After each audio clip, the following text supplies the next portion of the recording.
In 1977, two silent visitors were sent into the sky with a mission so modest it almost sounds laughable today. 5 years of exploration, a close look at Jupiter and Saturn, and then silence. That was the plan. No one imagined these machines would reach the edge of the solar system. Music, let alone cross into interstellar space. Yet, a rare planetary alignment opened a narrow cosmic window, allowing Voyager 1 to slingshot music from world to world, accelerating beyond every expectation. Along the way, it revealed violent storms, music larger than Earth, oceans hidden beneath frozen shells, and worlds that looked calm but were anything music but. And finally, it reached a sharp, invisible boundary where the sun's influence abruptly ends. With technology weaker than a household light bulb and memory smaller than a modern notification sound, Voyager 1 kept going, crossed a frontier no human-made object had ever crossed before, and began listening to something, music, that had never been heard. What it encountered out there was not just distance, but structure, pressure, music, sound, and limits. And that encounter would quietly redefine music, where our world truly ends. Voyager 1 was never designed to be a deep space pioneer. When it launched in 1977 alongside Voyager 2, its mission was clear and limited. Travel to Jupiter and Saturn, study them, music up close, and then fade into history. The reason such an ambitious trajectory was even possible came down to a rare planetary alignment that occurs roughly once every 175 music years, placing Jupiter, Saturn, Uranus, and Neptune on the same side of the Sun. This alignment allowed the spacecraft to use each planet's gravity as a slingshot, jumping from one world to the next in music, what NASA called the Grand Tour. The launch sequence itself already hinted that something unusual was unfolding. Voyager 2 lifted off first, but just 16 days later, Voyager 1 was launched on a faster trajectory and quickly overtook its twin. Only 13 days after launch, from more than 11 million kilometers away, Voyager 1 turned back and captured an image no one had ever seen before. Earth and the Moon together from deep space. A distant family music portrait where our planet appeared as a tiny blue point suspended in endless darkness. Even at this early stage, music, the mission was already stretching beyond its original intent, turning technical objectives into moments that forced humanity to see itself from the outside. As Voyager 1 approached Jupiter in early 1979, it encountered a world unlike anything previously music imagined.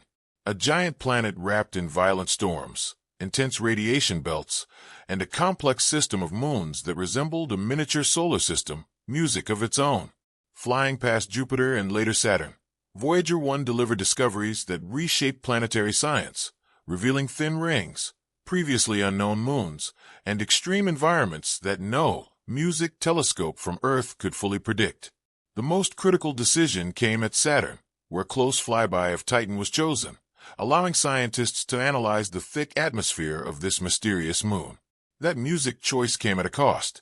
The gravity assist from Saturn bent Voyager 1's trajectory sharply out of the plane of the music solar system, eliminating any chance of visiting additional planets. From that moment on, Voyager 1's mission changed forever. It was no longer a planetary explorer. It became a boundary breaker, accelerated to become the music fastest spacecraft ever built. Voyager 1 was sent on a one-way journey toward the outer limits of the Sun's domain, heading straight for a frontier no human technology had ever crossed. It was a path not planned at the beginning, but unlocked by decisions, physics, and a rare music cosmic alignment that turned a short mission into an interstellar odyssey. When Voyager 1 reached Jupiter, it didn't just observe a planet. It dismantled music, decades of assumptions in a matter of days. What appeared from Earth as a distant music gas giant suddenly revealed itself as a violent and complex world wrapped in massive storms and surrounded by an intricate system of moons behaving like a miniature music solar system of their own. Voyager 1 flew past Jupiter and sent back images that showed thin rings no one knew existed, along with new moons later named 1’s and Music Adrea, transforming Jupiter from a familiar object into an active, evolving system.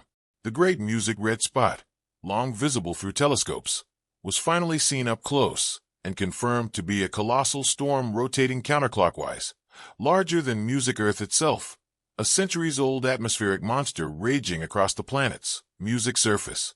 But the true shock came from Io. Voyager 1 detected active volcanoes erupting on this small moon, marking the first time active volcanism had ever been observed beyond Earth. Io was not frozen music or lifeless. It was violently alive, and it remains the most geologically active place in the solar system. Then there was Europa. Its smooth, cracked ice surface hinted at something even more extraordinary music beneath. Voyager's images suggested the presence of a vast subsurface music ocean hidden under kilometers of ice, quietly introducing the idea that one of the most promising places music to search for life might not be a planet at all, but a moon orbiting a distant giant. After Jupiter, Voyager 1 used gravity itself as a tool, accelerating towards Saturn and arriving in 1980 with momentum that no music spacecraft had ever carried before. Saturn, once thought of as elegant and simple, revealed a level of complexity that stunned scientists. What looked from afar like a single thin ring exploded into hundreds, even thousands of narrow and intricate ring structures, layered and dynamic rather music than static and orderly.